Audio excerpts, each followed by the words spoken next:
Hello, everyone. Welcome to the Purple Stars podcast. My name is Sarah, and we have an amazing guest on the show today. She's a commercial director, cinematographer, and photographer. And she is not just a successful woman, but she has a very kind heart and so much wisdom to share. Please welcome Jasmin Kuhn. Thank you so much, Sarah, for having me today. I'm Thank- so excited to be here. Yeah, finally we I made it. know, We've been talking so many months about talking about it for a long time, so it's good to finally be here. Yeah, we're really thrilled to have you on the show. I got to do the lighting and the camera here today. So. I was just about actually to mention this. So for everyone in the audience, I've been doing a lot of interviews, but this is my first one-to-one in-person interview. Yes. And Jasmin so kindly offered me to help you with all the camera setup and the light. And yeah, so please do watch on YouTube. Okay. Yes, watch on YouTube to see the result. But also know that there's natural light in the room, so it might be changing throughout this hour of our conversation, which I will not be able to adjust in real time. So yeah, I take the blame on me. Don't worry about that. So Jasmin, I read in your bio, you have more than 100 commercial campaigns under your belt. You have worked across the globe with many big brands like L'Oreal and also with really big celebrities like Serena Williams. So I guess everyone reading your bio would say you are successful, but I'm wondering, do you feel successful? Because I know a lot of people, they win tournaments, they're CEO of Fortune 500 companies, they're number one in the world in their industry. Nevertheless, being successful and being considered in society as successful is very different to feeling successful. And I'm wondering, how is it for you? I just feel like it's something that has changed over the years. Like the word success has brought on different meanings and different stages of my life. So when I was in film school, my dream was always, I'm 20 years old. I'm going to have my first Oscar when I'm 30. I'm going to win an Oscar as a director, as a cinematographer. I'm going to be the first one to have a movie out there that wins both in both categories as a woman, and it didn't happen. So I feel like when I got out of school, it was a much harder path than I had envisioned. There was many, many obstacles in my career, and also coming out as a commercial director, and I graduated in 2005. There weren't many opportunities for female directors in that field at the time, so I had to work extra hard to make a name for myself. And I feel like over the years, now I'm 42, so it's been, I graduated over 20 years ago. But within my career, I feel like I've had many different successes along the way. And now I feel it's shifted to I feel like I have a very rich personal life. So success has a new meaning, completely new meaning to me. Like now success means to me having a lot of friends, having a child, like being able to have fun in my personal life and having small successes in that. And then obviously my career, I feel like I have had great successes in my career. It's not what I imagined in my 20s, but it's shaped itself into something else over time. That makes sense. Yeah, absolutely. long answer for a question. I love it because it would have been my next question. What is your personal definition of success? Because everyone has a different understanding of it. And I think it gets very difficult when success is connected only with numbers and Oscars and winning tournaments. Because even when we then have that Oscar and win that tournament, you want something more. We want more. And Yes. it starts to get us into the happiness trap. So that's why it's a great foundation for anything that's going to come up in your future career to have that fulfillment outside the work. Yes, I agree. And what I also feel like within my work, I am able to have my career, which is also my passion. And I feel that's already success. Yeah, Not absolutely. a lot of people can say that. Like I feel happiest when I'm working, when I'm on the set, when I'm directing, when I'm DPing, when I'm lighting a set, when I'm working with an actor, I feel great. You know, I'm in the moment. I'm success, like in a moment, that is success. And I'm getting paid for my work. You know, it's like, again, it's like not many people are able to fulfill their passion, also make it their career. So I'm very lucky in that sense.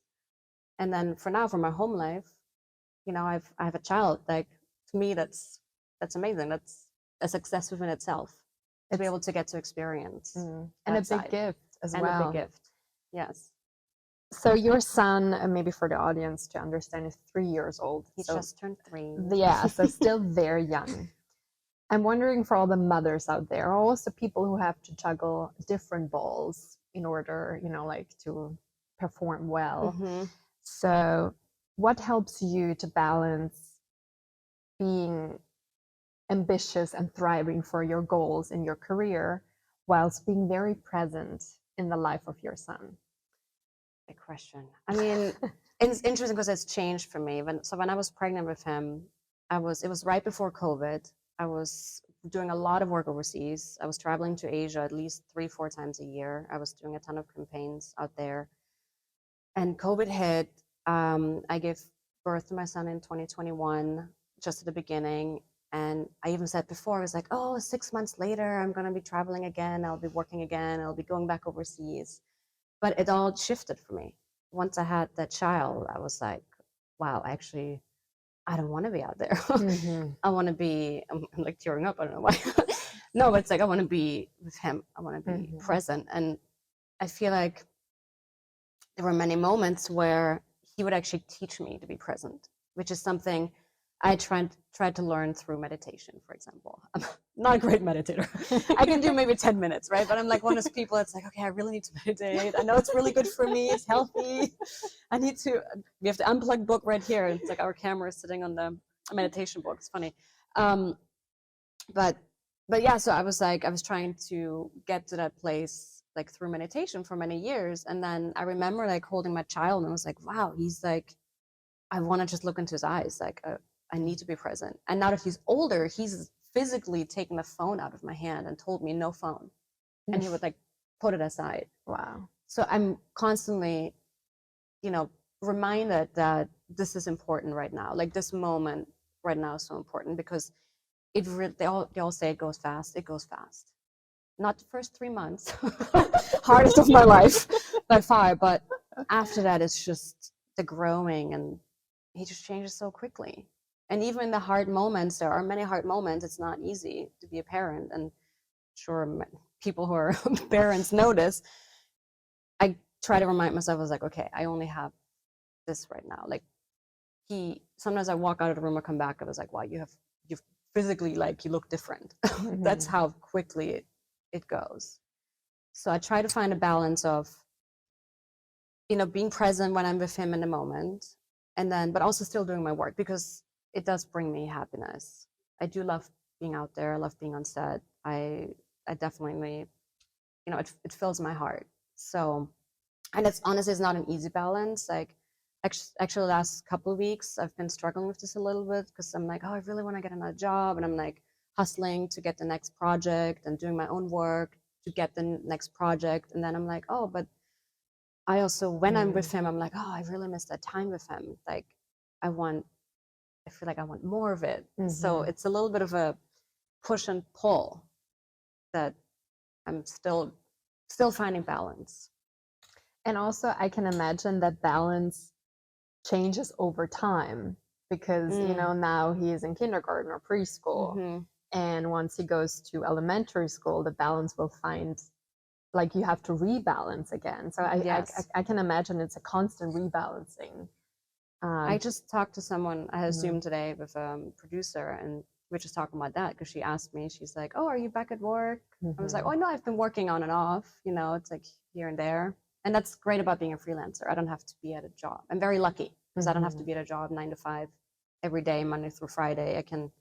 I balance it with about 3 days a week, unless I'm on a job, obviously. And then within that, I spend some, like Monday afternoon I have with him, like Wednesday afternoon. So there's time within the week that I get to spend with him during the week. but she'd asked me, she's like, oh, have you, taken jobs? And I was like, after I had him, I was like, I didn't want to take any jobs. And I actually said no to a lot of work overseas. And every time I thought I'm ready to take that job in India, I'm like, actually, I'm not. But I feel now that he's 3 years old, and now I feel like I can maybe leave for a little bit of a longer time period. And also, it's great for kids to see when the parents have a passion and that you can be happy at work and that you can love your work, and also to see what hard work means and going through the struggles. I think it's one of the biggest. This is so LA, the helicopter flying by. The helicopter above us. It's one of the biggest gifts we can give to kids. Yes. Is showing them, like, regardless what's happening in life, and even if you have your loved ones around you, you can follow your dreams. And you can be a great mom and a great wife, great sister, great friend, while you are walking towards your dreams and walking, to realize your goals. Yeah, and it's fun. Like, I show him my commercials. Like this morning, we were looking at some of my ads, and he said, "Oh, I want to see this one again." So we watched it again.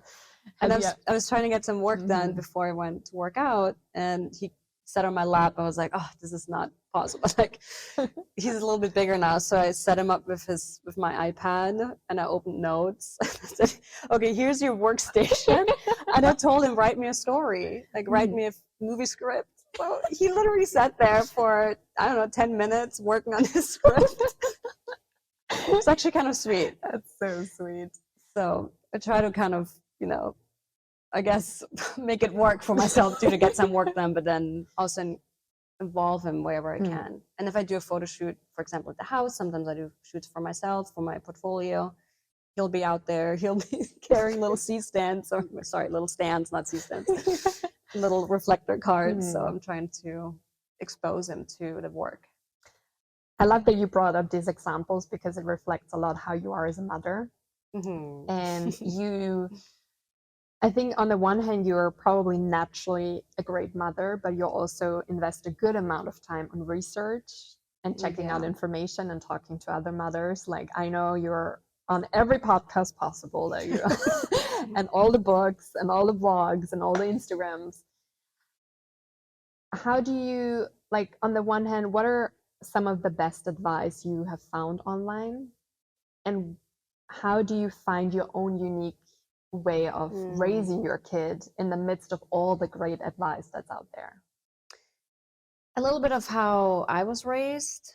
I'm from Austria. You're from Austria. So we were raised, my parents raised in a very independent way. Like, they gave us a good amount of boundaries, but within those boundaries, we were able to freely express ourselves and be free within, the safety. So, for example, like Montessori really spoke to me, because their teaching is very similar to that, where you set boundaries within your house that are safe, but then you involve the child in your daily activities.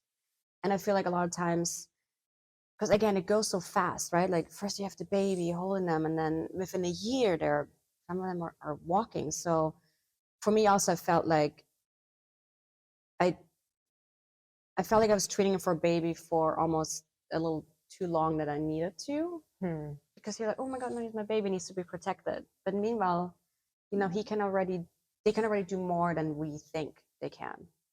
So now I started involving him in the kitchen, like helping me wherever, again, safely. Like, now he has a safe kitchen knife, and the other day he said, oh, he wants to help me. So I was like, great, come up here, like, help me cut the vegetables. And then he's doing cleaning the dishes. It's not a perfect job, but he feels like it gives him independence. And if he feels like he's part of the family and he has a job to do. For example, he feeds the dog.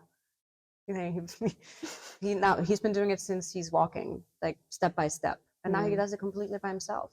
And it makes him feel independent and proud that he's able to help in the house. So he's not just being served on, he's being included.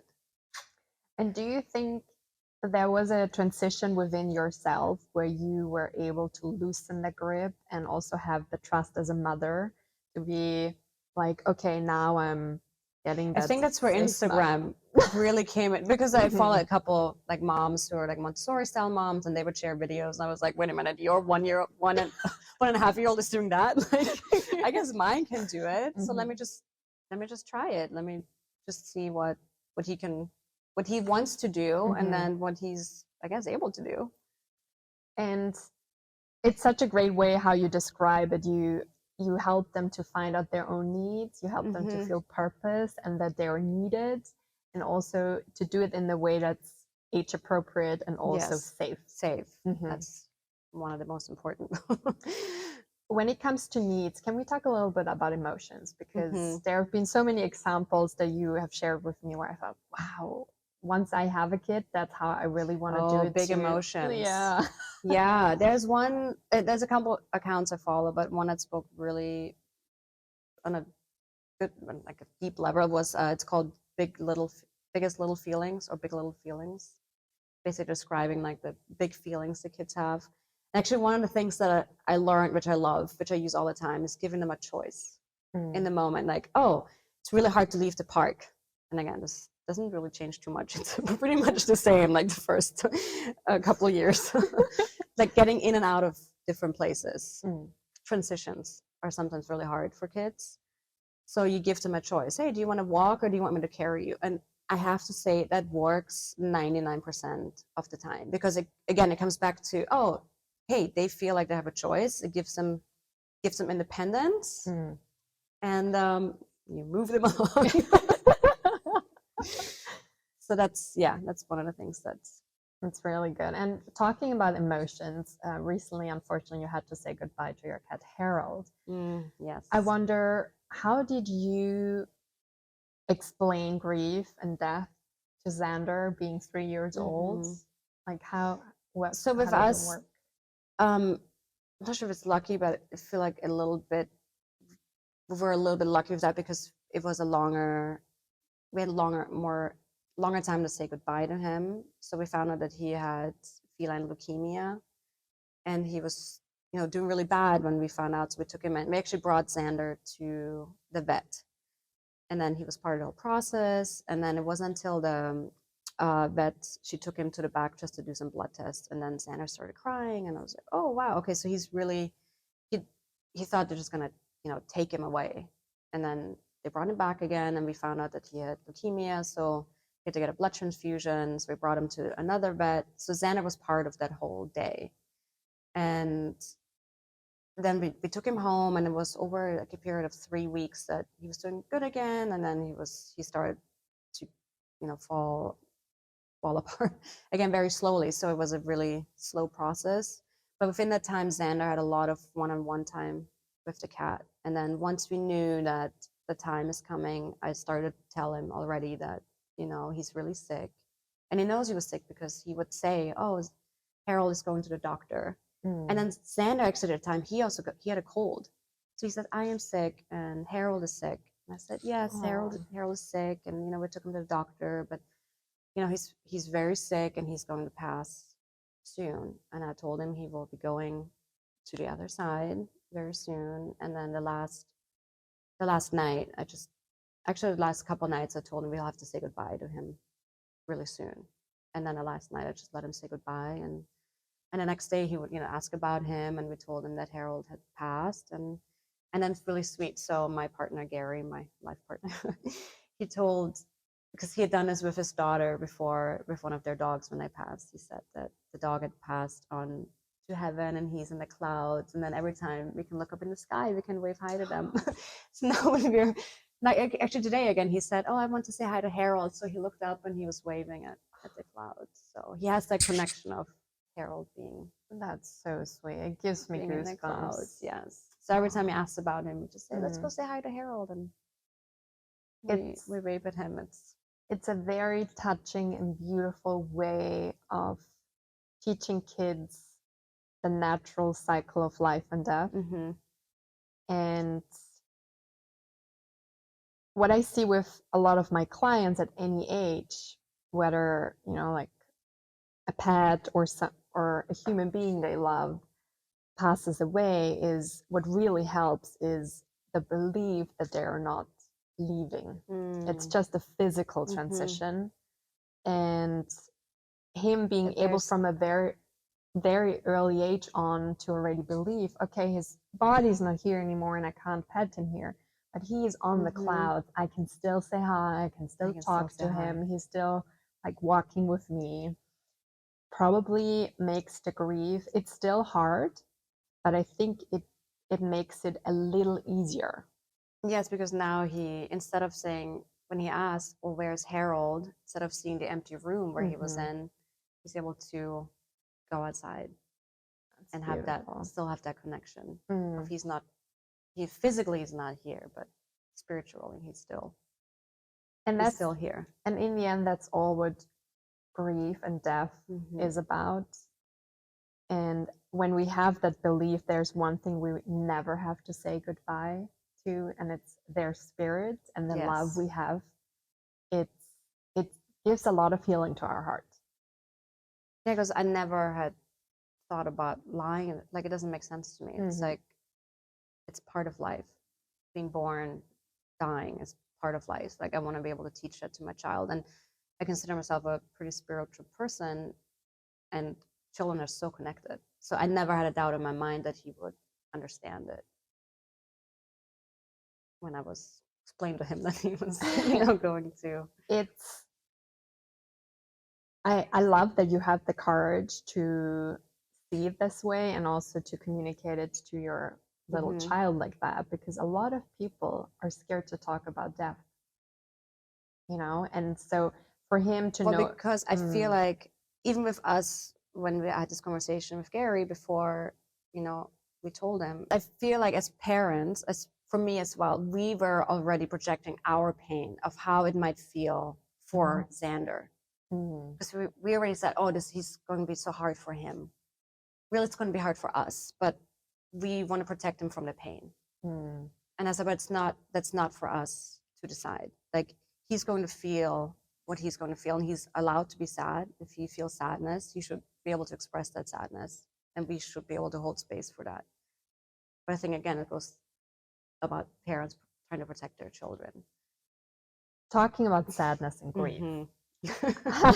You know what I'm going to ask now. So we have a lot of female listeners, and I would like to talk about something that's very personal and that a lot of women experience, yet have probably not that many women they can talk to about it, or women they can listen to when it comes to it. And it's Mm-hmm. the experience of miscarriage. You very kindly offered that you will be open to talking about your journey with Mm-hmm. miscarriages on this podcast. So maybe to start off, I'll just let you share whatever you feel But it's interesting comfortable enough too, sharing. because it kind of wraps into the story with Harold, because I also shared with Sander. So I'll just back up a little bit. With Sander, it was easy. We just easy to get pregnant. Honestly, like 2 tries, and then I was pregnant. I didn't think it was going to be this easy, but it was. I was 39 years old, and easy pregnancy. I love being pregnant. I love being pregnant. It was great. And I honestly, I thought I would have a miscarriage with him, because my sister had a miscarriage, and of course I heard like many women have miscarriages, and it's very common.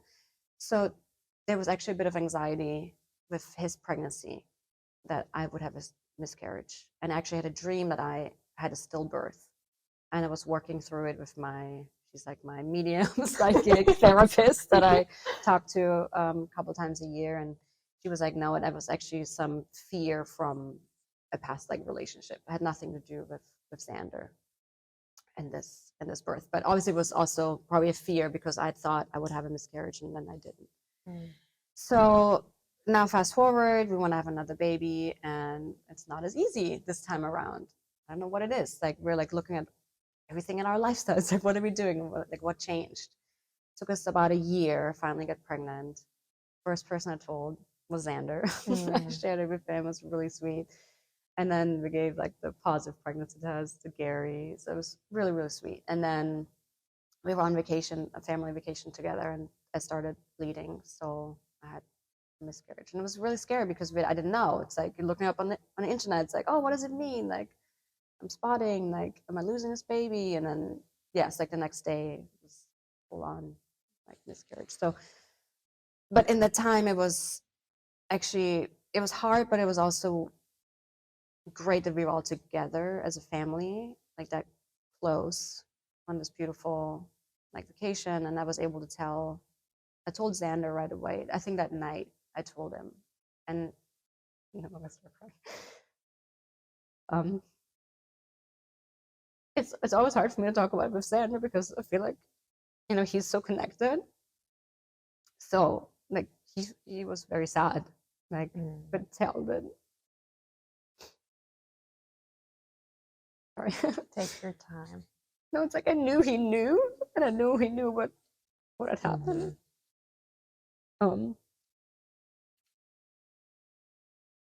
Yeah, sorry. Didn't think I was gonna cry on this podcast. But yeah, I feel like this week, because it happened the first day when we arrived on our trip. So the whole week we were able to just process it as a family, which is just really nice. And then actually on the trip I read, like some women get pregnant again right away because like all your hormones, after you have a miscarriage, like you're very fertile. And then I told Gary, I was like, oh wow, some people get pregnant right away. And I did. I got pregnant again right away in the next cycle. And again, I told Xander, of course. And again, I thought, that's it. Like, no way I'm going to have a miscarriage. And then you read about it and they're like, oh, if you had one miscarriage, it's only 1% of people have 2 miscarriages in a row. So I was like, it's not going to happen. This is not in the stars for me.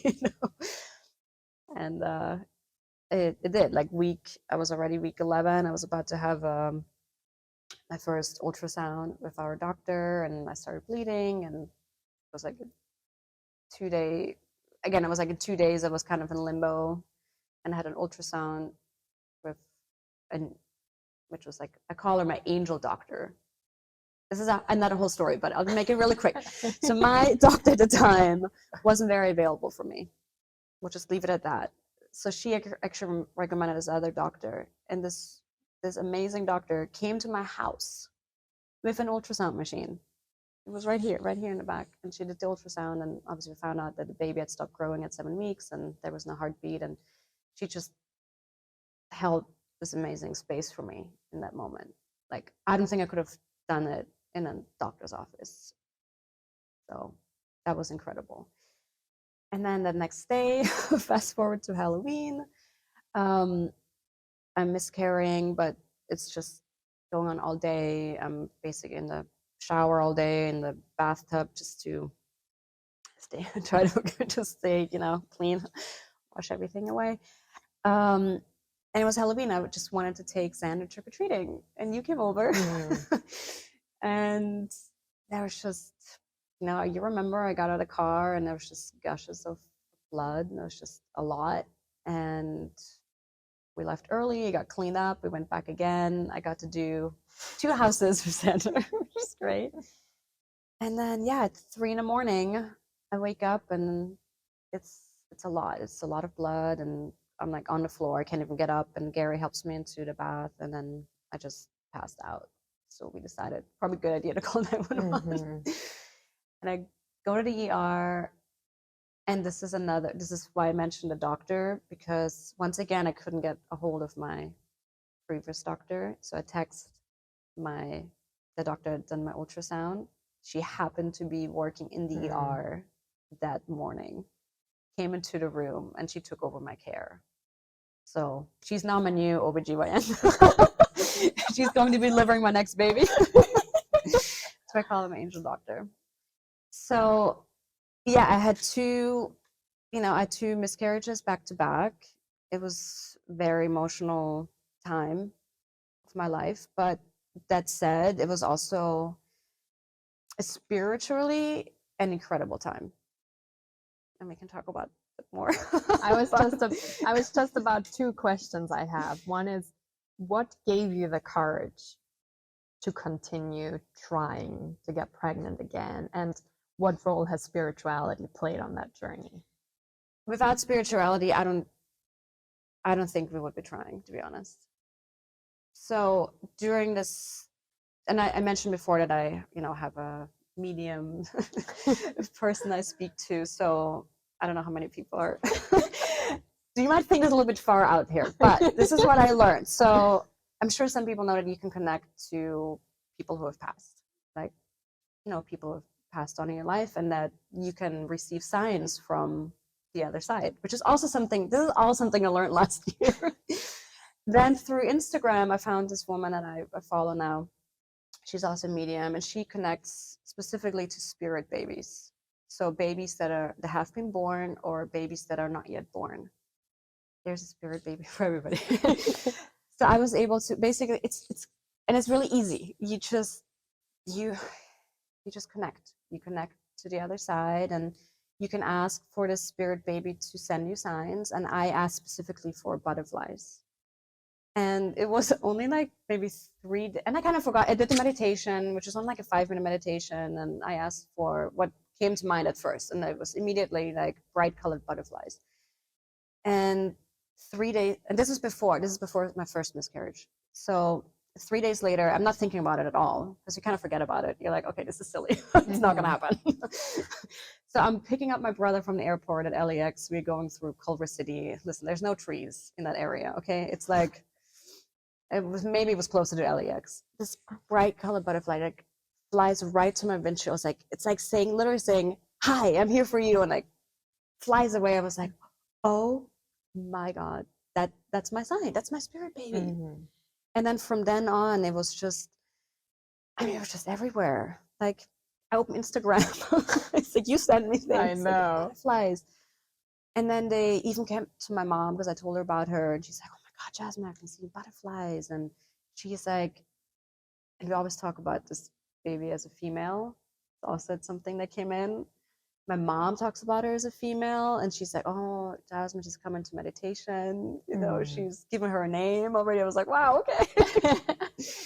So that's really helped. And even in the moments when it was hard, it was really hard. Like the first miscarriage, like the days after, I was like, I don't want to see any signs. I'm like, I'm done with the signs. Like, I'm angry. I was angry. I'm really effing angry that this happened. And I remember a few days later, I did see butterflies, but they were black. Some of them were white. I was like, okay, very fitting. We were sitting overlooking the ocean, and this happened twice now in this journey of spirituality of miscarriage. But we were sitting overlooking the ocean, and all of a sudden, the air was just silver. I was like, wow, this is different. And I look up, and it's like 20 dragonflies. And I look at Gary, was like, wow, look at this. And he said something so deep in the moment. He's like, it's gonna be okay. It's all gonna work out. Wow, that was deep. And then another time I had this moment was before I found out before my first miscarriage, but the week before I found out I was pregnant. I was surfing I was paddleboarding. I was out on the water. I was out in the ocean. I went to this beautiful spot I go to for like meditation. It's a little bit further out. It's on this beautiful kelp bed. And I asked the universe, I asked the questions like, am I pregnant? And I was paddling out to the spot. Again, I kind of forgot about the question, and I was sitting out there, and I closed my eyes, and I opened my eyes, and again, the air was like this like silver just quality. And I look out, and there was 8 seals all around me in a circle, like had their heads out of the water. It's like, wow, okay, I have my answer. I've never seen 8 seals. Never. So that was really just incredible. And another thing, and there were so many more signs, but another thing I'll say about the signs, so the second miscarriage, when I went to the hospital, the doctor that greeted me at the door, not my doctor now, but the doctor that, I guess, ER process, you like get checked in, like they write you in, like they ask all these questions. But so this doctor came up to me, she had this silver butterfly like on her chest. I was like, oh my God, like I'm safe. Like I knew in that moment I was okay. I'm gonna be okay. I'm so grateful you have shared this with us, because it's such a personal journey and such a personal experience. And I know a lot of people out there say they're not spiritual or they don't believe in any of everything you've just said, but I always say it doesn't matter whether you call yourself spiritual or religious or whatever you call it, but I think it's so important to believe in something. Because when you have a rough time, whether it's something you just described or you lose your job or even something small on a day-to-day basis, it's so good to have something where you believe in that gives you the feeling something has your back. Yes, I agree. It really, and I just know from my own grieving journeys, it's what kept me going. Then I'm like, okay, right now I don't feel good, but I know life has my back. And I know right now it really doesn't look like it, life has my back, but I'm willing to believe it until I can feel it again. And that's where really spirituality comes in, or some people might call it like a mindset or outlook on life, whatever you call it and whatever people feel comfortable calling it. It's just important to have something. And one thing I would love to talk about for people who are being there for someone who is going through miscarriages, because I know how I felt. And I remember the first time you sent me a message, I was actually in Austria, that you had a miscarriage. It took me around almost 2 hours to write my message. And I remember crying. And then I really thought, wow, I don't want to write anything wrong. And, and then I just sat down and I meditated and I'm like, okay, what could bring some comfort? Despite knowing that no words can ever change the situation. And I think Sibi Owen said this in her episode with me. You can't say anything wrong. It's just a matter about showing up. I so agree with that. And I thought, you know what? I can't make you more sad than you are, but I can make it maybe a little better by showing you I am showing up. I think that's so important. It's just really important to show up. Showing up and checking in and just, even if it's just sending a message. Yeah. Just, hey, how are you? Is there anything I can do? Just being there for the person. Because again, maybe it goes a little bit back to what I said about us as parents trying to protect our children. It's like, oh, we're trying to protect them from the pain. And sometimes if you have a friend in pain, you don't know how to protect them. So instead of being there for the person, you kind of step away because, oh, you're maybe afraid to say the wrong thing, but you really can't say anything wrong because it's already done, right?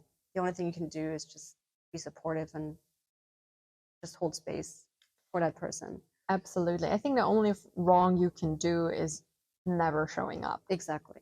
And it might be when you show up that someone says, hey, give me space, I'll reach out again once I'm fine. Then it's a different story. But at least show up once. And the other thing that I would really love to share with our audience was when because I was also there on Halloween, I got all the full ride. It took me a while to tell you how I felt that evening. And it comes a little bit back to that protective part you just shared, because I thought, man, like, who am I to share that? I was so sad that day to see you this way if you're going through your grief, because I'm basically in that situation just a spectator. But I will never forget when we did have the conversation, and it felt so good to share it that I actually was like, man, I wish I would have shared it earlier, because actually there's nothing wrong with sharing it. It just deepens the relationship with the person you're sharing it.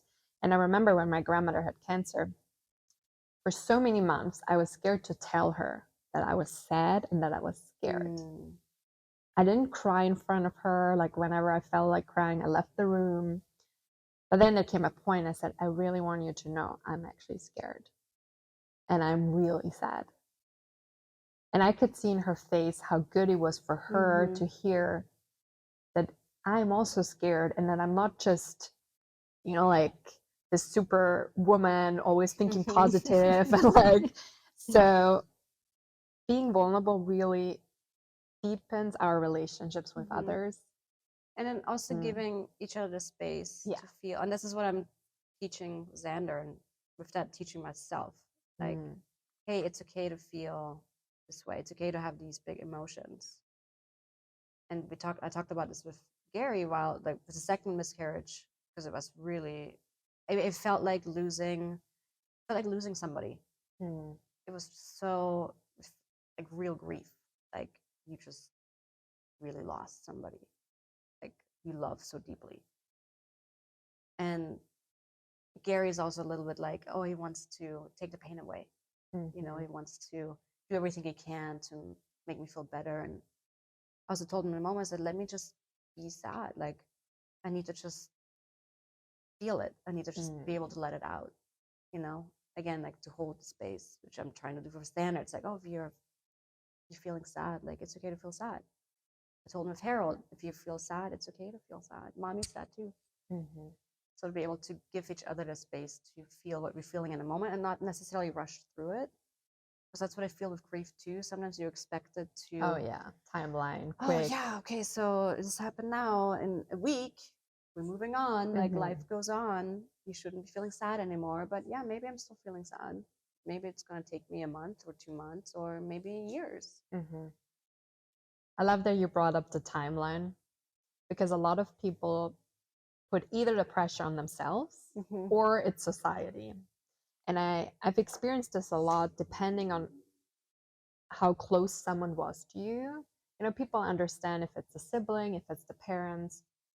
Once it's already the uncle or the Mm-hmm. cousin or the grandma, after a certain amount of months, people are like, why are you still grieving? Mm-hmm. And while I was writing the book about grief, I was also on a few platforms about miscarriages because I wanted to go through, stories of people grieving Mm-hmm. for, for several reasons. And what they were experiencing a lot was like, why are you grieving? The baby was never born. Oh, And I think that's or actually even the like, oh, it was hardest. just 5 weeks. Yeah, Oh, it just was, 5 weeks, just oh, eight okay, so weeks. this was 11 weeks. So yeah, you're allowed to feel more. Mm-hmm. I mean, it doesn't matter. Honestly, the first one, the second one, yeah, it felt a little bit different because I didn't know what, you know, first time I was just so in shock, like that this is actually happening to me. Mm-hmm. And the second one was physically much harder Mm-hmm. because I went through the Yeah. whole ER stint. But the pain was the same. You're losing something that you thought you had Mm-hmm. already. And especially if you're pregnant, it's like you're already imagining. And I was thinking too, is like, I don't know how I would have felt if it was before Xander. I don't know if it would have been easier. It might have been easier because I hadn't experienced it. Mm-hmm. But after you have a child already, it's like, oh my gosh, okay, so we conceived, in August, so we're gonna have the baby in this Mm-hmm. month. He's gonna be this sign. We're gonna, Mm-hmm. so you're already Yeah. imagining, oh, I'm gonna tell my parents and in a Mm-hmm. couple, like in a few weeks, Yeah. and so you have all this expectation. So it's obviously it's a loss of expectation.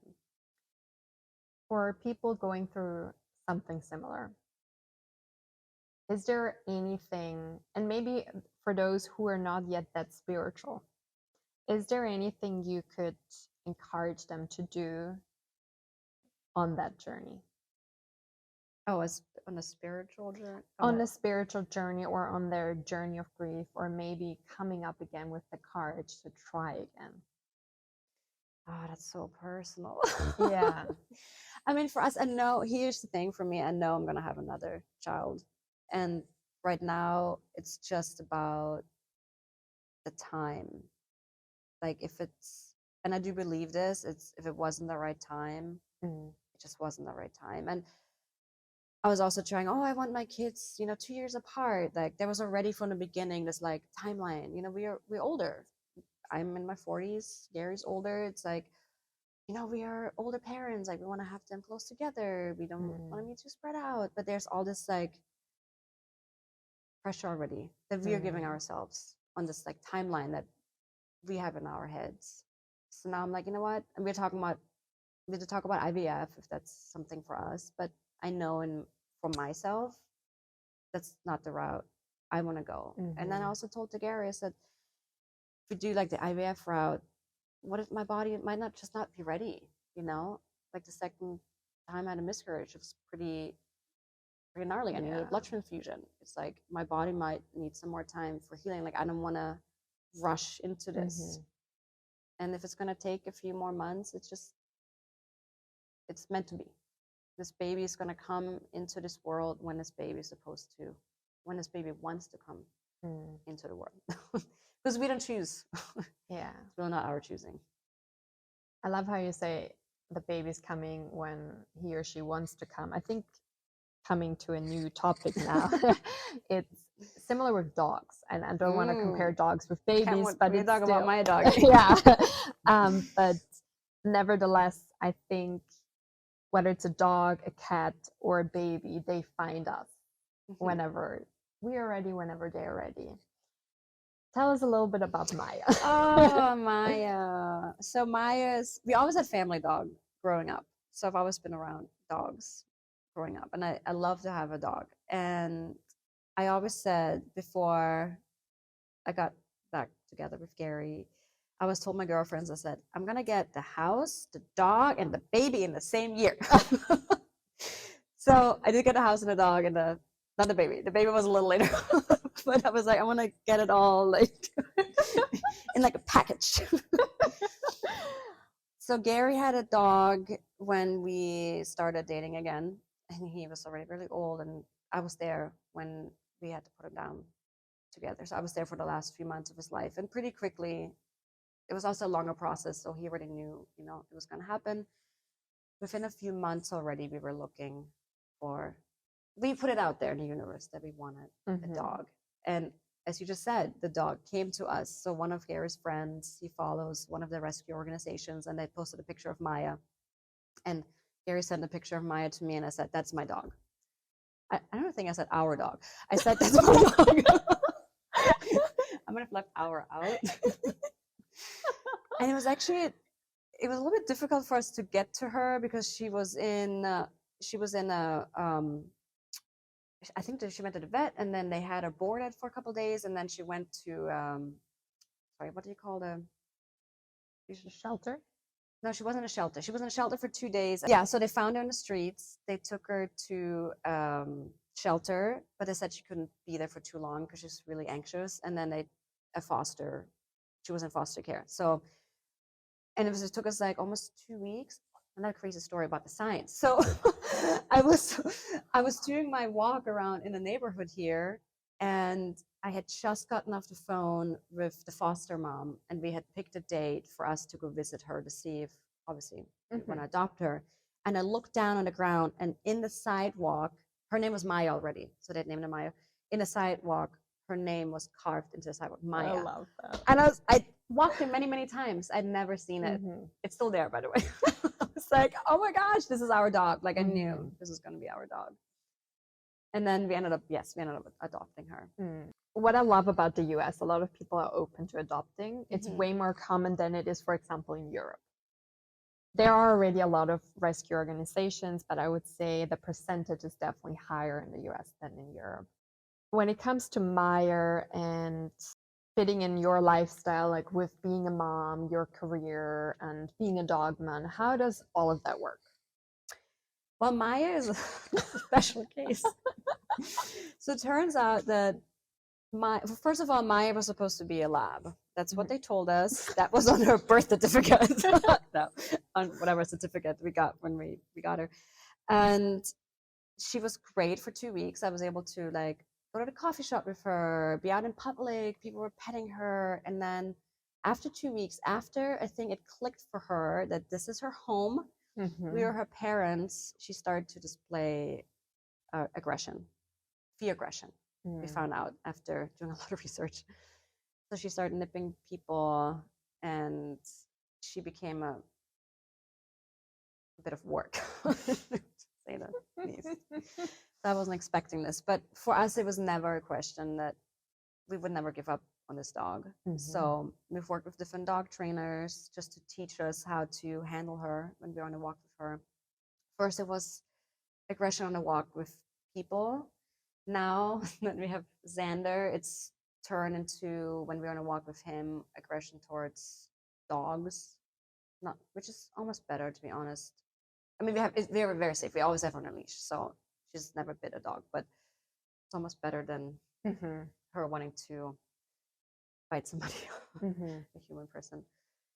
So it's been a journey with her, to say the least. Being very protective. She's she's not even protective of the place, because if you were to come on your own and nobody is here, she would just let you come right in. You can make yourself a coffee. You can live here, and she wouldn't do anything. But if we are in the house, especially Xander, she's protective of us. Yes. Yeah. But here's the thing: she's a beautiful dog, and what I always say about her is, there's some dogs that they're dogs. You look at them, they are a dog. And then there are other dogs, you look at their eyes, you're like, wow, there's something else going on there. There's something deeper. And Maya is a dog like that. There's something deep going on with her, very soulful. And she's beautiful. She's a gorgeous dog. Yeah, she's very beautiful. And honestly, I've never dealt with a fear-aggressive dog. I've always grown around dogs. Like, I would be able to say hi to dogs, and dogs are always friendly to me. Yeah. So this is a whole new area I had to learn how to navigate. But to be honest, like, I feel protected by her in this home. I don't mind that people that come through here know that we have a dog who will take care of things if necessary. Yeah, it's very interesting because obviously with dogs or any pet that we rescue, we don't know the backstory. Yes. And those backstories, lead to triggers. And for some dogs, it's really bad separation anxiety, while for others, it's being overly protective. For others, it's destructive behavior. And having that love and the patience towards the dog and saying, okay, we are a family. We are going to work through it no matter how long it takes. I think that's very important. And I think with Ellie Lax, who I interviewed recently, said it's so important to know pets need time. Because we all have this romantic picture, we get a new dog and we run around and we play and it's a great time. But for some dogs who had the most traumatic experiences, it might take years for them to open up. And what I said in that interview was also, if we would humanize that experience, if someone went through something really traumatic as a human, we wouldn't be like after 2 weeks expecting them to be healed from all their trauma. Like, we would understand that it takes therapy, it takes love, it takes time and patience. So I love that you shared the story about Maya, because I am very much pro adopting now. At the same time, I think it's very important for people when they do adopt to be prepared. Yes. And be aware. I mean, there was a time where it got definitely really difficult with her in the beginning, before we had, I feel, the right trainers to teach us, because there's a difference between aggression and fear aggression. It's a completely different animal. And once we got the right trainers that deal directly with fear aggression, he really taught me and Gary how to walk her, how to redirect her, how to see what I'm doing with my son. Redirect. Don't look there, look here. Redirect the energy. And then, like, now we're in a flow where I used to, like, always try to introduce it to new people, and it's a lot about energy. It's like, you've met Maya and she's great with you because your energies. Because I'm so nice. Also, you're a female, and she has fear aggression specifically against men. A lot of specifically against men that look a certain way. So it's something that obviously must have happened. Yeah, for sure. When she was a puppy with a male. And some of our friends have really tried over the years, and we just keep things separate. It works better for my anxiety. Yeah. for my energy. You know, I don't bring the dog around any new friends, any new people, except if I know like you're a dog person, like Mhm. if your energy is very calm, and yes, she can be around us when Yeah. you're here. But when it comes to Xander, I don't risk anything Mhm. because I know Totally who makes she sense. is, and I don't want anything to happen. Mm. So she has a great life. Me We have too. a great dog hiker. I'm very lucky too. We have listen. I'm not doing this by myself. We have a dog hiker who takes Mhm. her out on dog. They go in the Santa Monica Mountains. Mhm. They are She she's loves it. and that's his thing. She's like great with the pack, you Mhm. know, with a male. Like he's the pack leader. Mhm. Like she respects him, and it's great. So Mm. yeah, Yeah. we found. I feel like we found the balance with her. What works for us within the family. Yeah, it's all about balance. It's How all we about started balance. our Yes, conversation, it's finding about the balance balance. and rebalancing. Well, I would love to talk to you for many more hours, Me but too. This has been so but fun. I know you had to like You got me get to cry. all the people out the house as well. So yeah, Probably the lighting changed so much Yeah, now that you were like. wait, I need to relight this right now. But I would love to wrap up our conversation with a little pet Q&A. Okay, let's do So it. when we talk about Meyer, Mm. what is one of the many reasons you're grateful for her? Oh, oh, that's a good question. I just feel there's going to be a longer answer. Sorry. Okay. It's not a one answer because when I got her, this is what I was expecting. I was expecting a dog that I can take out hiking and on a bike ride and, you know, whatever, like outdoor dog. I can take it to the beach, like off leash, just Mhm. a normal dog. But that's not what I got. I got a dog that has special needs. No, seriously. No, she has different needs. But Mhm. it's like in those moments when I'm with her, like last night when I was doing my yoga and just calming down, and she's just laying next to me, and I just feel her presence. Like she is a deep soul, and I feel like that's like she grounds me, you know, in those moments. Like that's what you feel like. Yeah, wow, I just found something out about my. No, she's very like my son. Mhm. Very, she brings you into the moment. Mhm. That's beautiful. Yeah. I love how all Don't your tear me kids, up. how all your kids bring you back All to my the moment and children bring ground. they bring me down. If you could ask her one question, what would it be? Oh, I want to know what happened to her. Mm. Yes, from birth, the story until she got to us. I want to know everything, even if it's hard. For the people who haven't yet listened to the episode with Ellie Lex, if you're more interested in animal communication, Oh, we are doing that. Oh, for sure, that's happening. because she shared how she connects with the dogs or cats, whoever you adopted, and asks, I mean, multiple questions, whatever people want to know, but especially, like, what was the background story? Like, what are your triggers? Why are you reacting this way? Is there anything you want us to know? And I think it's such a great way to find out the backstory and to get that missing link that can bring so much harmony and well-being and also ease and peace for all the family members. So highly recommended. My mother. And last question. Have you ever caught Meyer doing something embarrassing where she thought no one saw it? Oh my god, all the time. We leave the house, we think we put the bread away. Oh my god, yeah. She goes in the kitchen. She'll eat an entire loaf of bread. And then you come home and it's guilty eyes. It's the yes. And she knows, and she like walks away. It's like, oh, it wasn't me. I'm like, oh, it looks like it was you. One last thing about her. So we did find out because we did a DNA test. There's no lab in this dog. She is a mastiff Rottweiler Shepherd. Actually, 50% Shepherd, 25% Rottweiler, and 25% Mastiff. So she has all the protective breeds in one dog. And then one of our dog trainers said, listen, you can teach her, but you cannot train the breed out of her. Yeah. So that actually helped us a lot too. It just gave us a little bit more peace of mind. It's like we can do as much as we can, but there's always There are limits. there are limits. Yeah, And just understanding that Mhm. was able to, make us look at her Yeah. with a little bit of a different perspective. So And it's like us humans.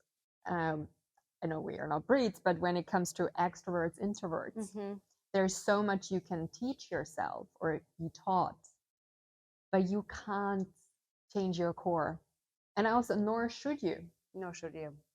And I love that you brought up the example that you say, okay, certain breeds have certain characteristics. And it's also, and of course, it's a lot also, it's not just nature, but also nurture. Yes. But nevertheless, no, regardless of how much you nurture, there is a certain part of nature where it's important that we respect it and hold space for it, and are also grateful and mindful of it. Mindful. Mindful. Yes. Very important. On this happy On that note, note. Jasmin, thank you so much. I loved our conversation because it had all the spectrum of emotions. It wasn't too much for everybody. No, I think that's just, it's a real life conversation. We laughed, Yes, we cried, and we touched on career and pets and like loss and being a mother and balancing all the balls, juggling them. It's just I just love the entire spectrum, and I think our audience will love it too. So thank you so much. Thank you. It's a wrap for today, everyone. Thank you so much for tuning in. And if you loved the conversation as much as we did, don't forget to share it with your family and friends. And please tag Jasmin and us to keep the conversation going. See you next Wednesday.